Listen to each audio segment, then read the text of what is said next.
Joy based on SRP.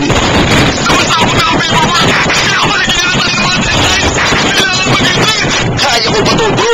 May Cobra Energy Drink ako. Para sa ayaw subuko, Cobra Energy Drink ang kakampi mo. May B-vitamin complex that helps give you strength, taurine, and inositol to aid sharpen the mind, and ginseng to help lessen stress and fatigue. Kaya laban paglaban, Cobra Energy Drink.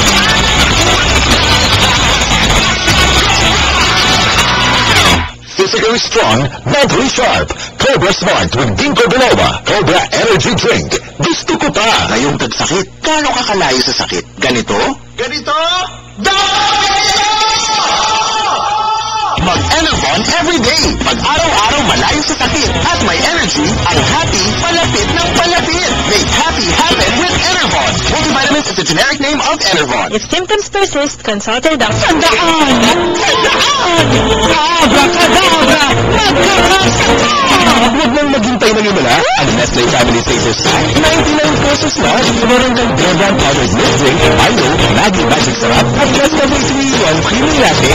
Based on SRP, ang latte 138 pesos, 99 pesos na lang. Walang himala! Pero may Nestle Family Savers Pack. Promo runs from July 17 to December 31, 2015. For DOH FDA CFRR permit number 0603 series of 2015. Bearbrand Powdered Milk Drink is not suitable for infant feeding and is not a breast milk substitute. Kumalita mo na ba? Ano? Bago na tayong iinumin! Masarap na 6% pa! Gusto mo yan! Subukan natin! The world-renowned Smirnoff brings you a refreshing new taste. Smirnoff Mule, stubbornly refreshing. Masarap to, pre!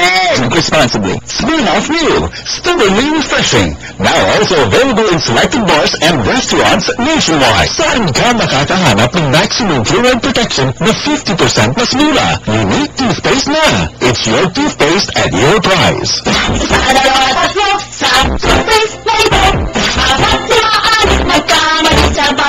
Ayos of research, 6 out of 10 Filipinos cannot tell the difference between unique and the leading brand. Kaya ng leading brand ang unique magbibigay din ng maximum fluoride protection, fresh breath at healthy gut at approved in Running Dental Association. Pero ang unique at 50% more affordable. Unique is your toothpaste at your price. Unique toothpaste. Gawa ng ACS Manufacturing Corporation. ISO certified. World-class quality. Ito ang DXIC 711 sa Iligan. Numero 1. Tatak RMN. Oras mga kasama na alas 7:36 na. RMN! Matalimong talagayan, napapanahon at pinag-uusapan, dito panitsahan, walang paligoy-ligoy, walang bulaan, straight to the point. Mas malamang usapan, mas mamusisi ang talagayan, komentaryo mas mahuhunaman, straight to the point. Alas 6 na umaga, straight to the point. Isang magdudukong Tatak RMN, Maximo, Nationwide. Rabin Endoro, sa straight to the point. Mga kasama, welcome din natin sa second portion dito sa Paraguban sa Pilipinas. Sa kanan niya po sa tinutubukang pwersa sa araw ng DXIC Ligan o IFM.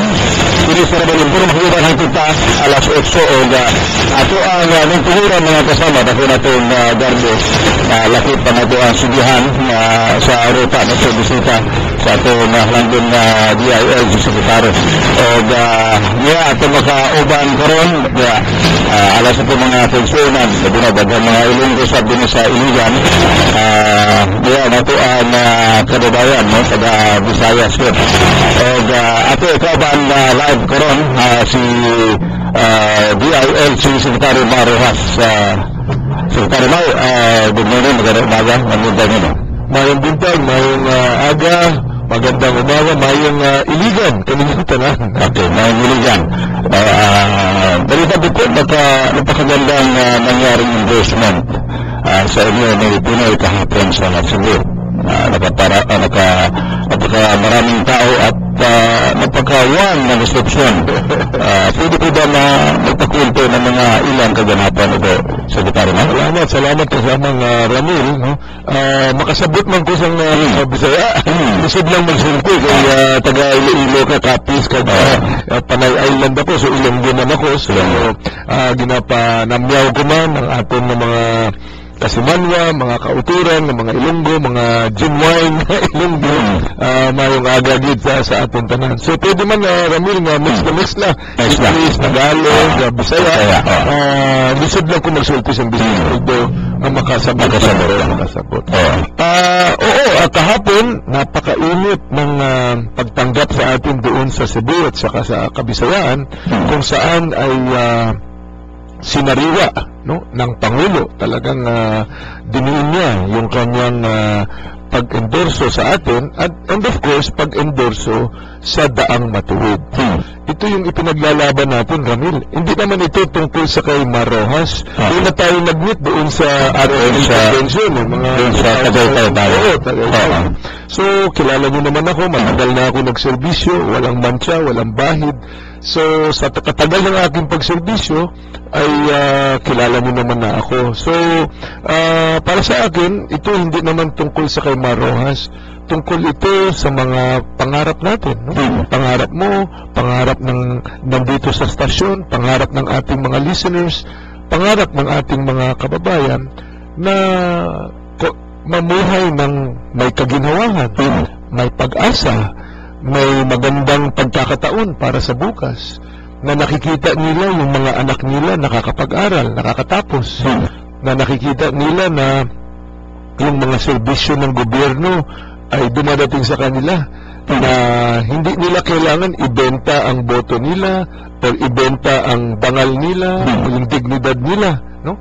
Na yung dapat para sa kanila ay nasa kanila. Yan ang pinaglalaban ko. Yan ang pinaglalaban natin lahat sa Daang Matuwid. At talagang nakaka-touch. Na-touch ako sa sinabi ni Pinoy kahapon. Bino mo siya ang Pangulo natin. Siya yung ama ng Daang Matuwid. At kahapon sinabi niya na sa ikabubuti ng ating bansa bilang Pangulo natin, bilang ama ng Daang Matuwid, ay ibinigay niya, ipinasa niya sa akin yung pagpanguna sa ikatutuloy ng Daang Matuwid. So para sa akin, malaking karangalan ito, pero tinanggap ko ito hindi bilang Marojas. Tinanggap ko ito bilang magkakasama tayo lahat. Lahat tayo na nagnanais ng isang magandang bukas. Lahat tayo ipinasa ni Pinoy sa atin lahat yung pagpapatuloy ng Daang Matuwid. Secretary, paano niyo po ipagpatuloy ang Daang Matuwid? Wala, simpleng-simple lang po, no? Kasi napakasimple naman na gumawa ng tama, di ba? Nasa parang 10 commandments yan. Huwag tayo magnakaw, di ba? Huwag tayo magsamantala sa ating kapwa. Huwag tayo mag-take advantage, no? Yung might is right, hindi pwede. Yung dahil lang makapangyarihan ka or dahil lang may puwersa ka o may baril ka, automatic tama na yan? Hindi tama yan, no? So para ituloy ang Daang Matuwid ay simple lang. Mahirap lang kasi kung nagkakaroon ng ibang motibo pa. Diba? Kung ang motibo ay pansarili, kung ang motibo ay para kumupit, kung ang motibo ay pagsamantalahan ang kapangyarihan o ang opisina, ay doon nagkakaroon ng trouble. Pero kung pure, kung malinis ang intensyon mo, madali ang magpatuloy ng Daang Matuwid. Itong nakaraang mga taon, Ramil, halimbawa, no, kita natin sa pamumuno ni Pinoy, sa ating pamahalaan, nakita natin itong Marso lang, graduation, no? Itong nakaraang Marso 2015. 336,000 ang mga kabataan na nag-graduate sa high school. Yan mga yan ay 4-piece scholar. Yan ang mga scholar ng Pantawid Pamilyang Pilipino Program, yung tinatawag na CCT, Conditional Cash Transfer, o kaya 4-piece.